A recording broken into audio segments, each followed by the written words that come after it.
Detox Your Ego by Steven Sylvester। नमस्कार, आज हम बात करने वाले हैं एक ऐसी किताब के बारे में जो आपकी जिंदगी बदल सकती है। किताब का नाम है Detox Your Ego और लिखा है स्टीवन सिल्वेस्टर ने। स्टीवन एक साइकोलॉजिस्ट हैं, लेकिन उनकी असली कहानी बहुत दिलचस्प है। वो पहले एक प्रोफेशनल क्रिकेटर थे, लेकिन बाद में उन्होंने समझा कि उनकी सबसे बड़ी दुश्मन कोई और नहीं बल्कि उनका अपना ईगो था। इस किताब में 7 आसान स्टेप्स बताए गए हैं जिनसे आप अपने ईगो को डिटॉक्स कर सकते हैं और फ्रीडम, हैप्पीनेस और सक्सेस पा सकते हैं। आप देखना शुरू कर चुके हैं बुकोपीडिया एक्सप्लेन, तो चलिए शुरू करते हैं इस जर्नी को। पार्ट 1 में बताया गया है कि क्यों जरूरी है अपने ईगो को डिटॉक्स करना। चैप्टर 1 का नाम है माई चैलेंज टू यू, यानी मेरी चुनौती आपके लिए। स्टीवन सिल्वेस्टर शुरुआत में ही एक सीधा सवाल पूछते हैं आपसे, क्या आप चाहते हैं कि जब लाइफ में सबसे ज्यादा प्रेशर हो, जब सबसे ज्यादा जरूरत हो, तब आप अपना बेस्ट परफॉर्मेंस दे सकें? हर कोई यही चाहता है ना। लेकिन रियलिटी क्या है?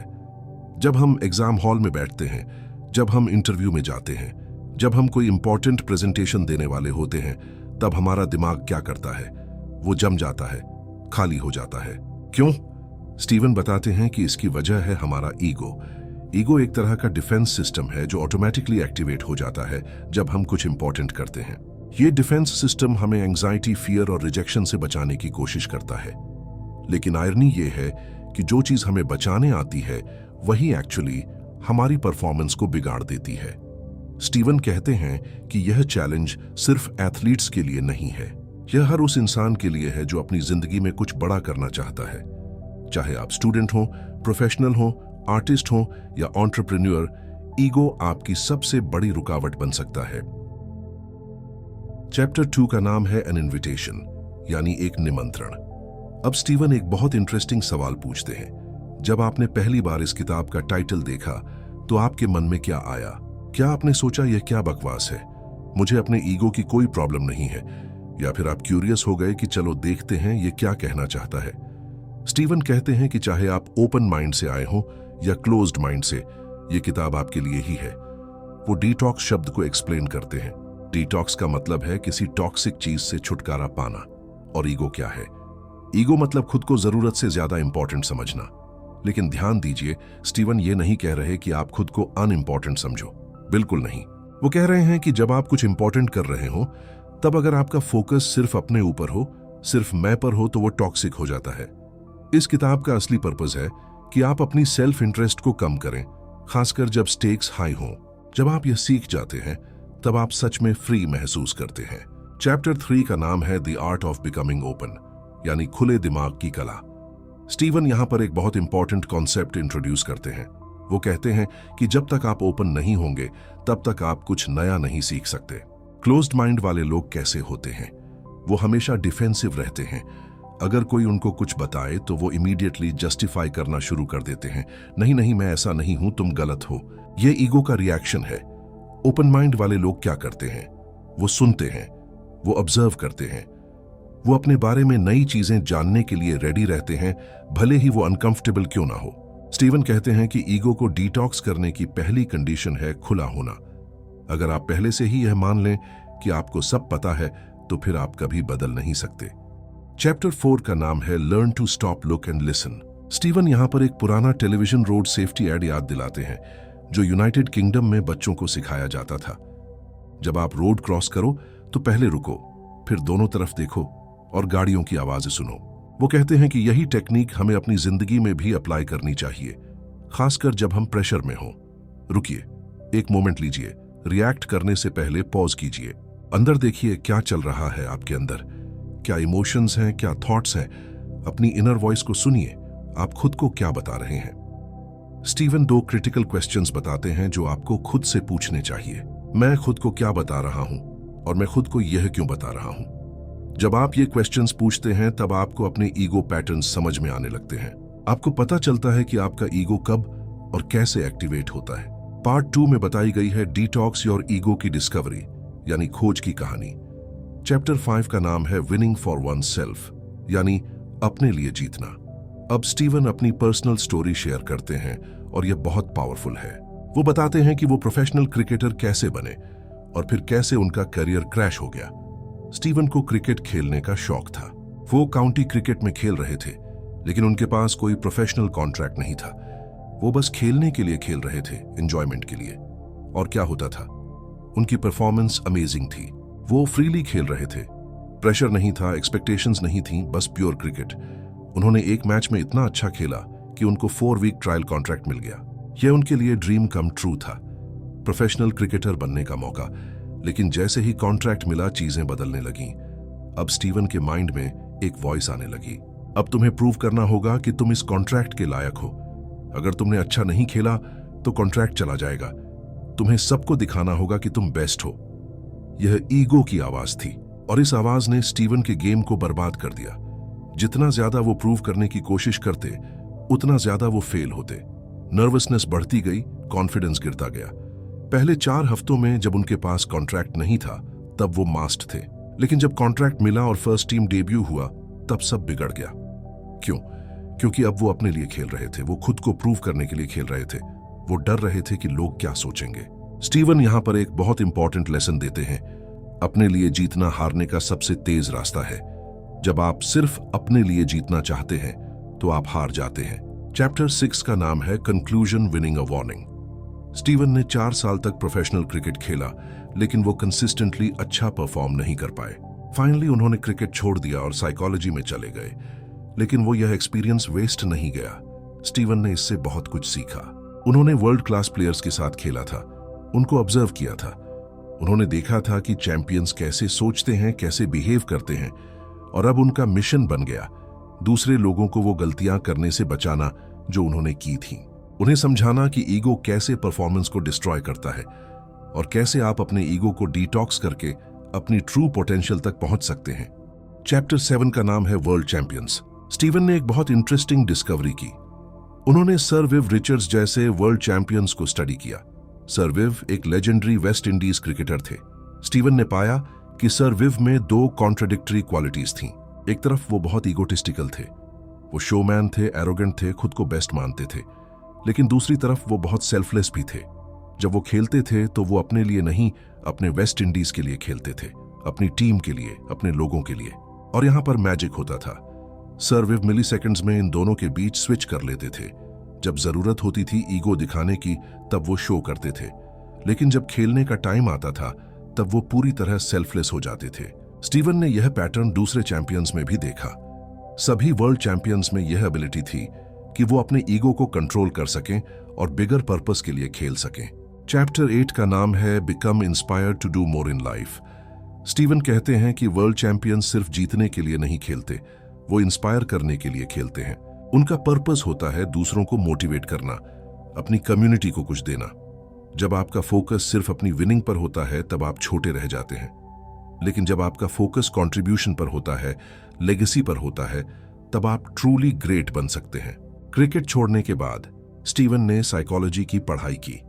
उन्होंने क्रॉस कल्चरल स्टडीज की, पुलिस ऑफिसर्स के स्ट्रेस पर रिसर्च की।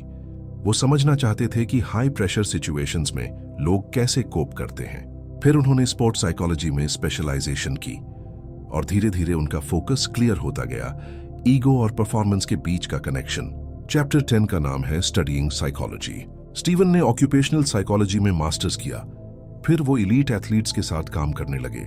शुरुआत में उन्होंने ट्रेडिशनल स्पोर्ट्स साइकोलॉजी का अप्रोच ट्राई किया, एक्सपर्ट बनकर एथलीट्स को एडवाइस देना, टेक्निक्स बताना।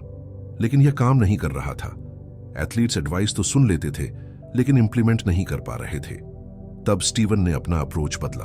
अब वो एथलीट्स को खुद अपने सॉल्यूशंस डिस्कवर करने देते थे। वो सिर्फ राइट क्वेश्चंस पूछते थे और एथलीट्स खुद अपने आंसर्स ढूंढते थे, और ये काम कर गया। स्टीवन ने रियलाइज किया कि जब लोग खुद अपने पैटर्न समझते हैं, खुद अपने ईगो को आइडेंटिफाई करते हैं, तब रियल चेंज होता है। पार्ट 3 में बताई गई है the world champion discovery. Chapter 11 का नाम है वर्किंग विथ वर्ल्ड चैंपियंस। अब स्टीवन एलीट एथलीट्स और वर्ल्ड चैंपियंस के साथ क्लोजली काम कर रहे थे और उन्होंने कुछ कॉमन पैटर्न्स देखे। सबसे पहली बात, चैंपियंस अपनी एरर्स को एक्सेप्ट करते हैं। वो गलतियों से डरते नहीं, बल्कि उनसे सीखते हैं। एक एवरेज परफॉर्मर गलती करके फ्रस्ट्रेटेड हो जाता है, खुद को ब्लेम करता है। लेकिन एक चैंपियन गलती को एक फीडबैक की तरह लेता है। ठीक है, ये काम नहीं किया, अब मैं क्या सीख सकता हूं इससे। दूसरी बात, चैंपियंस अपने fear of not being good enough को ओवरकम कर चुके होते हैं। हर इंसान के अंदर यह डर होता है कि मैं काफी अच्छा नहीं हूं, लेकिन चैंपियंस इस डर को एक्नॉलेज करते हैं और फिर उसके बावजूद आगे बढ़ते हैं। तीसरी बात, चैंपियंस के लिए विनिंग का मतलब सिर्फ खुद के लिए नहीं होता। वो अपनी टीम के लिए, अपने देश के लिए, अपनी कम्युनिटी के लिए जीतना चाहते हैं। ये सेल्फलेस मोटिवेशन उनको अलग लेवल पर ले जाता है। चैप्टर 12 का नाम है कॉन्फ्लिक्ट एंड कॉन्ट्रडिक्शन। स्टीवन ने एक इंटरेस्टिंग पैटर्न नोटिस किया। एलीट एथलीट्स के अंदर कॉन्ट्रडिक्शंस होते हैं। एक तरफ उनमें बहुत स्ट्रांग ईगो होता है, मैं बेस्ट हूं, मुझे कोई नहीं हरा सकता। लेकिन दूसरी तरफ उनमें सेल्फलेसनेस भी होता है, मैं अपनी टीम के लिए खेल रहा हूं। यह कॉन्फ्लिक्ट नॉर्मल है। प्रॉब्लम तब होती है जब आप सिर्फ एक साइड पर अटक जाते हैं। अगर आप सिर्फ ईगो ड्रिवन हैं तो आप सेल्फिश हो जाते हैं। अगर आप सिर्फ सेल्फलेस हैं तो आप में वो कॉम्पिटिटिव फायर नहीं रहती। चैंपियंस वो हैं जो इस कॉन्फ्लिक्ट को नेविगेट कर लेते हैं। वो जानते हैं कि कब ईगो दिखाना है और कब सेल्फलेस होना है। चैप्टर 13 का नाम है फ्लिपिंग अ कॉइन। स्टीवन एक पावरफुल मेटाफोर देते हैं कॉइन फ्लिप का। इमेजिन करो एक कॉइन है। एक साइड पर है ईगो, सेल्फिशनेस, मेरे लिए जीतना। दूसरी साइड पर है सेल्फलेसनेस, मास्टरी, सबके लिए जीतना। हर इंपॉर्टेंट मोमेंट में, हर प्रेशर सिचुएशन में आप एक कॉइन फ्लिप करते हैं। आप चूज करते हैं कि कौन सी साइड चूज करनी है। अगर आप ईगो वाली साइड चूज करते हैं तो आप एंजाइटी, फियर और प्रेशर महसूस करते हैं, परफॉर्मेंस बिगड़ जाती है। अगर आप सेल्फलेस वाली साइड चूज करते हैं तो आप फ्री महसूस करते हैं, फ्लो स्टेट में जाते हैं, परफॉर्मेंस इंप्रूव होती है। एक कॉइन फ्लिप, एक चॉइस, और यह चॉइस आपकी जिंदगी बदल सकता है। पार्ट 4 में बताया गया है how to detox your ego. Chapter 14 का नाम है लीडरशिप विदाउट ईगो मॉडल। अब स्टीवन अपना मेन मॉडल इंट्रोड्यूस करते हैं। यह ईगो को डिटॉक्स करने का एक स्ट्रक्चर्ड अप्रोच है। इस मॉडल में 3 लेवल्स हैं। पहला इनर ईगो, ये सरफेस के नीचे है। ये वो है जो हम अपने आप को अंदर ही अंदर बताते हैं। हमारे डीपेस्ट फियर्स यहां छिपे होते हैं। दूसरा आउटर ईगो, ये वो है जो दूसरे लोग देखते हैं, हमारा बिहेवियर, हमारी बॉडी लैंग्वेज, हमारे एक्शंस। तीसरा ट्रांसफॉर्मेशनल ईगो, ये वो लेवल है जहां हम ट्रूली पर्पस ड्रिवन होते हैं, जहां ईगो नहीं बल्कि कंट्रीब्यूशन ड्राइव करता है। और इन 3 लेवल्स को नेविगेट करने के लिए 7 स्टेप्स हैं। स्टीवन 2 चॉइसेस बताते हैं जो हर स्टेप पर हमारे सामने होती है। पहली चॉइस है लीडरशिप चॉइस 1, यानी mastery approach without ego. Errors को स्माइल के साथ एक्सेप्ट करना, लर्निंग को वैल्यू देना, पर्पस के लिए काम करना, फ्रीडम और जॉय महसूस करना। दूसरी चॉइस है लीडरशिप चॉइस 2, यानी ईगो ड्रिवन अप्रोच। दूसरों को हराने पर फोकस, सर्वाइवल मोड में रहना, सेल्फ अब्जॉर्प्शन, डिस्पेयर और unconscious bias, fear of not being good enough या रिजेक्शन का डर। हर मोमेंट में आप इन दोनों में से एक चूज कर रहे हैं। चैप्टर 15 का नाम है the 7 steps model explained. Steven अपने मॉडल को और डिटेल में एक्सप्लेन करते हैं। वो इसे माउंटेन क्लाइंबिंग की तरह डिस्क्राइब करते हैं। सबसे नीचे है इनर ईगो, जो सरफेस के नीचे है। यहां हैं हमारे डीपेस्ट फियर्स, मैं काफी अच्छा नहीं हूं, मुझे रिजेक्ट कर दिया जाएगा। फिर आता है आउटर ईगो, जो दूसरों को दिखता है। यहां हमारा बिहेवियर होता है जो इन फियर्स से ड्रिवन होता है। और फाइनली सबसे ऊपर है ट्रांसफॉर्मेशनल ईगो, जहां हम पर्पस ड्रिवन होते हैं, जहां कंट्रीब्यूशन मैटर करता है। स्टीवन एबीसी प्लान इंट्रोड्यूस करते हैं। ए मतलब अवेयरनेस यानी जागरूकता, अपने पैटर्न्स को पहचानना। बी मतलब बिलीफ यानी विश्वास, अपनी अंडरलाइंग बिलीफ्स को समझना। सी मतलब करेक्शन यानी सुधार, नए हेल्थियर पैटर्न्स बनाना। ये फर्स्ट एड के एबीसी की तरह है। जब आपको ईगो अटैक हो तब आप एबीसी यूज करो। चैप्टर 60 में दिया गया है जेन स्टोरी, यानी जेन की कहानी। स्टीवन एक एग्जाम्पल देते हैं जेन की। जेन एक प्रोफेशनल है जो प्रमोशन के लिए इंटरव्यू देने जा रही है। इनर ईगो लेवल पर जेन के अंदर फियर्स हैं। मैं काफी एक्सपीरियंस नहीं हूं, अगर मैं फेल हो गई तो लोग क्या सोचेंगे, मैं डिजर्व नहीं करती ये प्रमोशन। आउटर ईगो लेवल पर जेन के बिहेवियर में ये फियर्स दिखते हैं। वो ओवर प्रिपेयर करती है, एंग्शियस रहती है, इंटरव्यू में डिफेंसिव हो जाती है, अपनी अचीवमेंट्स को प्रॉपरली प्रेजेंट नहीं कर पाती। स्टीवन जेन को 7 स्टेप्स से गाइड करते हैं। पहला, लिसन, अपनी इनर वॉइस को सुनो, तुम खुद को क्या बता रही हो। दूसरा, स्माइल, अपनी इम्परफेक्शंस को एक्सेप्ट करो, हर कोई इम्परफेक्ट है। तीसरा, टाइम, प्रेजेंट मोमेंट को एक्सेप्ट करो, जो है सो है। चौथा, एफर्ट, अपने एक्शंस को अपने वैल्यूज के साथ अलाइन करो। पांचवा, फन, प्रोसेस को एंजॉय करो, इंटरव्यू को एक कॉन्वर्सेशन की तरह लो। छठा, गिव, सोचो कि तुम कंपनी को क्या दे सकती हो, ना कि सिर्फ तुम क्या पा सकती हो। 7वां पर्पस, अपना बिगर पर्पस याद रखो। ये सिर्फ प्रमोशन नहीं, तुम्हारे कंट्रीब्यूशन का अगला स्टेप है। जब जेन इन स्टेप्स को अप्लाई करती है तो उसका पूरा पर्सपेक्टिव बदल जाता है। इंटरव्यू में वो कॉन्फिडेंट, ऑथेंटिक और नेचुरल रहती है और रिजल्ट, उसे प्रमोशन मिल जाता है। पार्ट 5 है इनर ईगो प्रोग्राम। चैप्टर 17 का नाम है step 1, do you listen to what you tell yourself, यानी क्या आप सुनते हैं कि आप खुद को क्या बताते हैं। अब हम डिटेल्ड में 7 स्टेप्स को समझेंगे। पहला स्टेप है लिसन, यानी सुनना। स्टीवन पूछते हैं, जब आप कुछ इंपॉर्टेंट कर रहे हो तब क्या आप अपने आप को सुन रहे हैं? आपके माइंड में कौन सी वॉइस चल रही है? 2 तरह की वॉइसेस हो सकती हैं। पहली वॉइस है विन लूज थिंकिंग, जो सेल्फिश है। मुझे ये एग्जाम क्लियर करना ही होगा वरना मैं फेलियर हूं। अगर मैं ये डील नहीं क्लोज करूंगा तो मैं लूजर हूं। मुझे दूसरों से बेटर परफॉर्म करना है। ये वॉइस ईगो ड्रिवन है, ये फियर से ड्रिवन है और ये प्रेशर क्रिएट करती है। दूसरी वॉइस है मास्टरी थिंकिंग, जो सेल्फलेस है। मैं अपना बेस्ट दूंगा और देखता हूं कि क्या होता है। ये एक सीखने का मौका है। मैं अपने काम का एंजॉय करूंगा और वैल्यू ऐड करूंगा। ये वॉइस मास्टरी ड्रिवन है, ये पर्पस से ड्रिवन है और ये फ्रीडम क्रिएट करती है। स्टीवन अपनी क्रिकेट स्टोरी फिर से शेयर करते हैं। जब वो सिर्फ खेलने के लिए खेल रहे थे, यानी मास्टरी थिंकिंग, तब परफॉर्मेंस अमेजिंग थी। लेकिन जब वो प्रूव करने के लिए खेलने लगे, यानी विन लूज थिंकिंग, तब परफॉर्मेंस बिगड़ गई। बिजनेस में भी सेम होता है। कंपनीज जो सिर्फ प्रॉफिट के लिए काम करती हैं वो शॉर्ट टर्म माइंडेड होती हैं। स्टाफ अनहैप्पी रहता है, कल्चर टॉक्सिक होता है। लेकिन कंपनीज जो लेगेसी और कम्युनिटी के लिए काम करती हैं उनमें लोग पैशनेट रहते हैं, इनोवेशन होता है। स्टीवन एक पावरफुल एग्जाम्पल देते हैं स्नूकर वर्ल्ड चैंपियनशिप का। वर्ल्ड रैंकिंग में नंबर 7 प्लेयर था, फाइनल मैच में पहुंचा। प्रेशर बहुत ज्यादा था। पहले फ्रेम्स में वो विन लूज थिंकिंग में फंसा हुआ था। मुझे जीतना ही है, क्या होगा अगर मैं हार गया। इंटरवल में उसने एक डिसीजन लिया। उसने सोचा, मैं आउटकम को कंट्रोल नहीं कर सकता, लेकिन मैं ये कंट्रोल कर सकता हूं कि मैं हर बॉल पर कितना फोकस करता हूं, बस एक बॉल एट अ टाइम। उसने अपनी थिंकिंग को विन लूज से मास्टरी में शिफ्ट किया और क्या हुआ, वो चैंपियन बन गया। उसने अपनी ईगो को डिटॉक्स किया और फ्रीडम में खेला।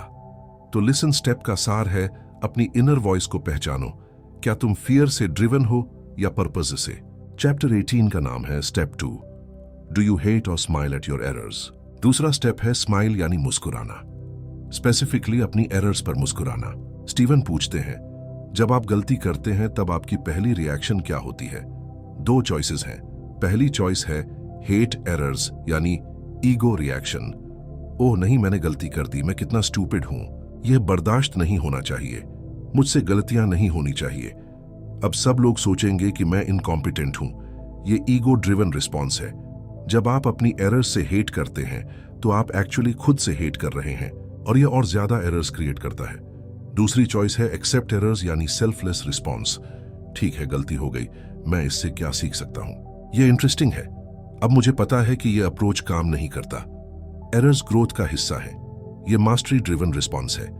जब आप अपनी एरर्स को एक्सेप्ट करते हैं और उन पर स्माइल करते हैं तो आप लर्निंग मोड में आ जाते हैं। स्टीवन अपनी ओवल क्रिकेट ग्राउंड की स्टोरी बताते हैं। यह लंदन का एक फेमस क्रिकेट स्टेडियम है। स्टीवन वहां खेल रहे थे। उन्होंने बॉलिंग में कुछ गलतियां की। बॉल बार बार बाउंड्री जा रही थी और स्टीवन ने क्या किया, उन्होंने खुद को हार्शली क्रिटिसाइज करना शुरू किया। तुम कितने यूजलेस हो, तुमसे यह भी नहीं हो रहा। और क्या हुआ, और ज्यादा errors, her ball worse than the last. Finally captain ने उनको बॉलिंग से हटा दिया। स्टीवन ने बाद में रियलाइज किया, सेल्फ क्रिटिसिज्म ने उनकी परफॉर्मेंस को और खराब कर दिया। जब आप अपने आप के साथ हार्श होते हैं तो आपका कॉन्फिडेंस क्रैश हो जाता है और विदाउट कॉन्फिडेंस परफॉर्मेंस इम्पॉसिबल है। एक बिजनेस एग्जांपल, स्टीवन ने एक सीनियर पार्टनर के साथ काम किया जो एरर्स पर बहुत गुस्सा हो जाता था, अपनी एरर्स पर भी और दूसरों की एरर्स पर भी। उसकी इंटॉलरेंस से पूरी टीम का मोराल डाउन रहता था। मिस्टेक्स हाइड की जाती थी, इनोवेशन रुक गया था। कोचिंग के थ्रू उस पार्टनर ने रियलाइज किया कि उसकी यह एटीट्यूड कहां से आई थी। बचपन में उसके पेरेंट्स ने बहुत हाई स्टैंडर्ड सेट किए थे, कोई भी मिस्टेक एक्सेप्टेबल नहीं थी, तो उसने यही पैटर्न सीख लिया। जब उसने कॉन्शियसली अपनी एरर्स को एक्सेप्ट करना शुरू किया, जब उसने स्माइल एट एरर्स सीखा, तब उसकी पूरी लीडरशिप स्टाइल बदल गई। टीम खुलकर बात करने लगी, इनोवेशन बढ़ गया, रिजल्ट्स इंप्रूव हुए। एक और powerful example, Great Britain orienteering team का। ओरिएंटियरिंग एक स्पोर्ट है जहां आपको मैप और कंपास से नेविगेट करना होता है। यह क्विक डिसीजंस अंडर प्रेशर के बारे में है। इनिशियली एथलीट्स एरर से डरते थे। अगर कोई गलत डायरेक्शन चूज कर लेता तो वो फ्रस्ट्रेट हो जाता, पैनिक कर जाता और फिर और गलतियां करता। स्टीवन ने टीम के साथ एक कल्चर बनाया, एरर्स को लर्निंग अपॉर्चुनिटीज की तरह देखने का। हर ट्रेनिंग सेशन के बाद वो एरर्स को डिस्कस करते थे, जजमेंट के बिना। सिर्फ ये हुआ, हमने क्या सीखा? रिजल्ट्स। टीम ने रिले वर्ल्ड चैंपियनशिप जीती। उन्होंने सीखा था कि एरर से स्माइल करना है, ना कि उनसे डरना है। तो स्माइल स्टेप का सार है, अपनी इंपरफेक्शंस को एक्सेप्ट करो। गलतियां ग्रोथ का हिस्सा हैं। जब तुम एरर्स पर स्माइल करते हो तब तुम सीखते हो, और जब तुम सीखते हो तब तुम इंप्रूव करते हो। पार्ट 6 है आउटर ईगो प्रोग्राम। चैप्टर 19 का नाम है step 3, do you take time to accept what is happening. तीसरा स्टेप है टाइम यानी समय लेना, स्पेसिफिकली प्रेजेंट मोमेंट को एक्सेप्ट करने का टाइम लेना। स्टीवन पूछते हैं, जब आप प्रेशर में होते हैं, अनकंफर्टेबल सिचुएशन में होते हैं, तब क्या आप उससे भागते हैं या उसे एक्सेप्ट करते हैं? 2 चॉइसेस। पहली चॉइस है अवॉइड और डिनाई यानी क्लोज्ड माइंडसेट, जो ईगो है। ये नहीं होना चाहिए था, मैं ये सिचुएशन एक्सेप्ट नहीं कर सकता, मैं इससे बाहर निकलना चाहता हूं। जब हम रियलिटी को अवॉइड करते हैं तो हम और स्ट्रेस क्रिएट करते हैं। हम चीजों को बदलने की कोशिश में अपनी एनर्जी वेस्ट करते हैं जो बदली नहीं जा सकती। दूसरी चॉइस है एक्सेप्ट यानी ओपन माइंडसेट, जो सेल्फलेस है। ठीक है, ये सिचुएशन है, मैं इसे एक्सेप्ट करता हूं। मैं इस मोमेंट में क्या कंट्रोल कर सकता हूं? मुझे प्रेजेंट रहने दो और वाइजली रिस्पॉन्ड करने दो। एक्सेप्टेंस का मतलब रेजिग्नेशन नहीं है। एक्सेप्टेंस का मतलब है रियलिटी को पहचानना और फिर कॉन्शियसली रिस्पॉन्ड करना। स्टीवन एक माइंडफुलनेस प्रैक्टिस शेयर करते हैं। जब आप प्रेशर महसूस करें तब पॉज करो, एक डीप ब्रेथ लो, प्रेजेंट मोमेंट को ऑब्जर्व करो, क्या हो रहा है विदाउट जजमेंट। एक्सेप्ट करो, ये है जो है। अब डिसाइड करो तुम इस मोमेंट में क्या कर सकते हो। ये सिंपल प्रैक्टिस आपको रिएक्टिव मोड से रिस्पॉन्स मोड में ले जाती है, और यही चैंपियंस करते हैं। वो सर्कमस्टेंसेस को एक्सेप्ट करते हैं और फिर अडेप्ट करते हैं। चैप्टर 20 का नाम है step 4, do you put effort into doing what you say you are going to do. चौथा स्टेप है एफर्ट यानी प्रयास, स्पेसिफिकली अपने वर्ड्स और एक्शंस को अलाइन करने का एफर्ट। स्टीवन पूछते हैं, क्या आप वो करते हैं जो आप कहते हैं, या आप में कॉन्ट्रडिक्शन है? 2 चॉइसेस। पहली चॉइस है कॉन्ट्रडिक्टरी बिहेवियर यानी ईगो। आप कहते कुछ हैं, करते कुछ और है। मैं हेल्थी रहना चाहता हूं लेकिन जंक फूड खाते रहते हैं। मैं अपनी टीम को वैल्यू देता हूं लेकिन उनकी बात नहीं सुनते। यह हिपोक्रेसी है और यह ईगो ड्रिवन है। जब आपके वर्ड्स और एक्शंस अलाइन नहीं होते तो लोगों का ट्रस्ट आप पर से उठ जाता है और आप खुद भी इंटरनली कॉन्फ्लिक्टेड महसूस करते हैं। दूसरी चॉइस है कंसिस्टेंट बिहेवियर यानी सेल्फलेस अलाइनमेंट। आप जो कहते हैं वो करते हैं, आपके वैल्यूज और एक्शंस मैच करते हैं, इंटीग्रिटी है आप में। स्टीवन कहते हैं कि यह सबसे डिफिकल्ट स्टेप्स में से एक है, क्योंकि इसमें एक्चुअल हार्ड वर्क लगता है। बात करना आसान है, करना मुश्किल, लेकिन चैंपियंस एग्जैक्टली यही करते हैं। अगर वो कहते हैं कि वो रोज सुबह 5 बजे उठकर प्रैक्टिस करेंगे तो वो करते हैं, चाहे बारिश हो, ठंड हो या वो थके हों। यह डिसिप्लिन नहीं है, यह इंटीग्रिटी है, यह अपने वैल्यूज के साथ अलाइनमेंट है। स्टीवन एक एक्सरसाइज सजेस्ट करते हैं, अपने वैल्यूज लिखो, तुम्हारे लिए सबसे इंपॉर्टेंट क्या है। अपने डेली एक्शंस को ऑब्जर्व करो, देखो क्या मैच हो रहा है या कॉन्ट्रडिक्शन है। अगर कॉन्ट्रडिक्शन है तो कॉन्शियसली एफर्ट लगाओ अलाइनमेंट लाने का। ये छोटे छोटे डेली चॉइसेस में दिखता है और यही आपकी कैरेक्टर बनाते हैं। चैप्टर 21 का नाम है step 5, do you have fun. 5वां स्टेप है फन यानी मजा, और ये बहुत अंडररेटेड है। स्टीवन पूछते हैं, जब आप कुछ इंपॉर्टेंट कर रहे हो तब क्या आप प्रोसेस का एंजॉय कर रहे हैं या सिर्फ आउटकम की टेंशन में है। 2 चॉइसेस। पहली चॉइस है टेंशन एंड एंजाइटी यानी ईगो, मुझे ये रिजल्ट लेना ही है। अगर मैं एंजॉय करूंगा तो सीरियस नहीं लगूंगा, फन बाद में करूंगा, पहले वर्क। यह ईगो ड्रिवन अप्रोच है, और आयरनी यह है कि जितना ज्यादा आप टेंस रहोगे उतना कम इफेक्टिव रहोगे। दूसरी चॉइस है जॉय एंड फ्रीडम यानी सेल्फलेस। मैं ये प्रोसेस एंजॉय कर रहा हूं, ये मुझे मजा आता है, मैं प्रेजेंट मोमेंट में हूं और खुश हूं। जब आप फन लेते हैं तब आप फ्लो स्टेट में जाते हैं, क्रिएटिविटी बढ़ती है, परफॉर्मेंस नेचुरली इंप्रूव होती है। स्टीवन बच्चों का एग्जाम्पल देते हैं, जब बच्चे खेलते हैं तब वो पूरी तरह प्रेजेंट होते हैं, पूरी तरह एंगेज्ड होते हैं। क्यों? क्योंकि वो प्योर एंजॉयमेंट के लिए खेल रहे हैं, कोई आउटकम की टेंशन नहीं, और एग्जैक्टली यही चैंपियंस करते हैं। वो अपने वर्क को प्ले की तरह देखते हैं। वो सीरियस होते हैं लेकिन टेंस नहीं। वो फोकस्ड होते हैं लेकिन जॉयफुल भी। स्टीवन कहते हैं कि अगर आप अपने काम में फन नहीं ले रहे तो कुछ गड़बड़ है। या तो आप गलत काम कर रहे हैं या फिर आप ईगो ड्रिवन अप्रोच ले रहे हैं। फन का मतलब फ्रिवलस होना नहीं है। फन का मतलब है जॉयफुली प्रेजेंट होना। पार्ट 7 है ट्रांसफॉर्मेशनल ईगो प्रोग्राम। चैप्टर 22 का नाम है step 6, do you give more than you take. अब हम ट्रांसफॉर्मेशनल ईगो प्रोग्राम में आ गए हैं। यहाँ ईगो पूरी तरह से डिटॉक्सिफाई होता है और छठा स्टेप है गिव यानी देना। स्टीवन पूछते हैं आपका फोकस क्या है, लेने पर या देने पर। 2 चॉइसेस। पहली चॉइस है टेकिंग माइंडसेट यानी सेल्फिश ईगो। मुझे क्या मिलेगा इसमें, मेरा फायदा क्या है, मैं क्या पा सकता हूं। यह स्कैरसिटी माइंडसेट है, यह फियर बेस्ड है और यह आपको छोटा रखता है। दूसरी चॉइस है गिविंग माइंडसेट यानी सेल्फलेस कंट्रीब्यूशन। मैं क्या दे सकता हूं, मैं कैसे हेल्प कर सकता हूं, मेरा कंट्रीब्यूशन क्या हो सकता है। यह अबंडेंस माइंडसेट है, यह पर्पस बेस्ड है और यह आपको एक्सपैंड करता है। स्टीवन कहते हैं कि सभी वर्ल्ड चैंपियंस में यह क्वालिटी कॉमन है, वो देना चाहते हैं। वो अपनी स्किल्स, अपना नॉलेज, अपना एक्सपीरियंस दूसरों के साथ शेयर करना चाहते हैं। एक बिजनेस लीडर का एग्जाम्पल, वो बहुत सक्सेसफुल था लेकिन अनहैप्पी भी, क्योंकि उसका पूरा फोकस था ज्यादा पैसा कमाना, ज्यादा पावर पाना, ज्यादा रिकॉग्निशन पाना। Taking taking taking. फिर उसने एक शिफ्ट किया। उसने सोचा मैं अपने एम्प्लॉयज की लाइफ कैसे बेटर बना सकता हूं, मैं अपनी कम्युनिटी को क्या वापस दे सकता हूं। उसने गिविंग को अपना फोकस बनाया और क्या हुआ, उसकी खुशी बढ़ी, उसका फुलफिलमेंट बढ़ा और आयरॉनिकली उसका बिजनेस भी और सक्सेसफुल हो गया। क्योंकि जब आप जेन्युइनली लोगों की हेल्प करना चाहते हैं तो लोग आपके साथ काम करना चाहते हैं। स्टीवन कहते हैं जितना ज्यादा तुम दोगे उतना ज्यादा तुम पाओगे, लेकिन आपको देना इसलिए नहीं चाहिए कि आप पाना चाहते हैं, आपको देना इसलिए चाहिए कि यह राइट थिंग है। चैप्टर 23 का नाम है step 7, do you have purpose. और फाइनली आखिरी स्टेप पर्पस यानी उद्देश्य। यह सबसे इंपॉर्टेंट स्टेप है। स्टीवन पूछते हैं आपकी जिंदगी में क्लैरिटी है कि आप यहां क्यों हैं, आपका बिगर पर्पस क्या है। 2 चॉइसेस।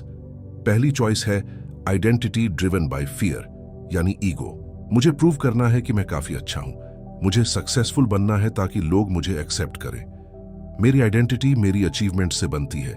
यह फियर बेस्ड है और यह कभी फुलफिल नहीं करता, क्योंकि चाहे आप कितना भी अचीव कर लो, वो इनर एम्प्टीनेस कभी नहीं भरती। दूसरी चॉइस है पर्पस ड्रिवन बाय कंट्रीब्यूशन यानी सेल्फलेस। मैं यहां कुछ कंट्रीब्यूट करने के लिए हूं, मेरा पर्पस है दूसरों की लाइफ बेटर बनाना। मेरी लेगेसी क्या होगी, यह पर्पस बेस्ड है और यह ट्रूली फुलफिलिंग है। स्टीवन कहते हैं कि जब आपके पास क्लियर पर्पस होता है तब चैलेंजेस आसान लगते हैं, क्योंकि आप जानते हैं कि आप किस लिए कर रहे हैं। फेलियर्स आपको नहीं तोड़ती, क्योंकि आपकी आइडेंटिटी फेलियर से नहीं बनती। सक्सेस आपको एरोगेंट नहीं बनाती, क्योंकि आप जानते हैं कि यह सिर्फ आपकी जर्नी का एक पार्ट है। आप फ्री महसूस करते हैं क्योंकि आप दूसरों की ओपिनियन से ड्रिवन नहीं हैं। स्टीवन एक पावरफुल एक्सरसाइज सजेस्ट करते हैं, अपना यूलोजी लिखो। इमेजिन करो कि आप अपने फ्यूनरल में हो, लोग आपके बारे में क्या कहेंगे, आप चाहते हैं कि वो क्या कहें। यह एक्सरसाइज आपको अपने वैल्यूज और पर्पस पर रिफ्लेक्ट करने के लिए फोर्स करती है। कुछ क्वेश्चंस। आप किस चीज के लिए याद किए जाना चाहते हैं, आपकी बिगेस्ट कंट्रीब्यूशन क्या रही, आपने किन लोगों की जिंदगियां टच की। जब आप इन क्वेश्चंस का आंसर ढूंढते हैं तब आपका पर्पस क्लियर होने लगता है। स्टीवन कहते हैं purpose is not something you find, purpose is something you create. हर रोज अपने चॉइसेस से, अपने एक्शन से आप अपना पर्पस क्रिएट करते हैं। तो दोस्तों, ये थी डिटॉक्स योर ईगो की कंप्लीट जर्नी। चलिए एक बार फिर से 7 स्टेप्स को रिकैप करते हैं। स्टेप 1 है लिसन यानी सुनो। अपनी इनर वॉइस को सुनो। तुम खुद को क्या बता रहे हो, क्या तुम विन लूज थिंकिंग में फंसे हो या मास्टरी थिंकिंग में हो। स्टेप 2 है स्माइल यानी मुस्कुराओ। अपनी एरर्स पर स्माइल करो, गलतियों को एक्सेप्ट करो, उनसे सीखो, सेल्फ क्रिटिसिज्म छोड़ो। स्टेप 3 है टाइम यानी समय। प्रेजेंट मोमेंट को एक्सेप्ट करने के लिए समय लो, रियलिटी से मत भागो। जो है सो है, अब तुम क्या कर सकते हो। स्टेप 4 है एफर्ट यानी प्रयास। अपने वर्ड्स और एक्शंस को अलाइन करो, इंटीग्रिटी के साथ जियो, जो कहो वो करो। स्टेप 5 है फन यानी मजा। प्रोसेस को एंजॉय करो, टेंशन में मत रहो, जॉयफुली प्रेजेंट रहो। स्टेप 6 है गिव यानी दो। टेकिंग से गिविंग की तरफ शिफ्ट करो। सोचो कि तुम क्या कंट्रीब्यूट कर सकते हो।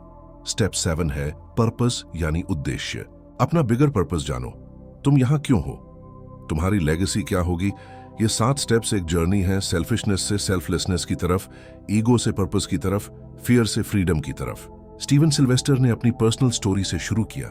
एक फेल्ड क्रिकेटर जिसने बाद में डिस्कवर किया कि उसकी असली दुश्मन उसका ईगो था। फिर उन्होंने वर्ल्ड चैंपियंस के साथ काम किया और पाया कि सभी चैंपियंस में एक कॉमन क्वालिटी है, वो अपने ईगो को कंट्रोल कर सकते हैं।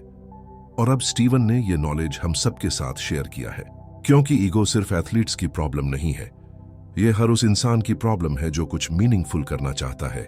जब आपका ईगो आपको ड्राइव कर रहा हो, तब आप कॉन्स्टेंटली दूसरों से कंपेयर कर रहे हो, अप्रूवल और वैलिडेशन ढूंढ रहे हो, फेलियर से टेरिफाइड हो, डिफेंसिव और क्लोज्ड माइंडेड हो, टेंस और एंग्शियस हो। लेकिन जब आप अपने ईगो को डिटॉक्स कर लेते हो, तब आप अपनी जर्नी पर फोकस्ड रहते हो, खुद को प्रूव करने की जरूरत नहीं महसूस करते, एरर्स से सीखते हो, उनसे डरते नहीं, ओपन और क्यूरियस रहते हो, जॉयफुल और फ्री महसूस करते हो।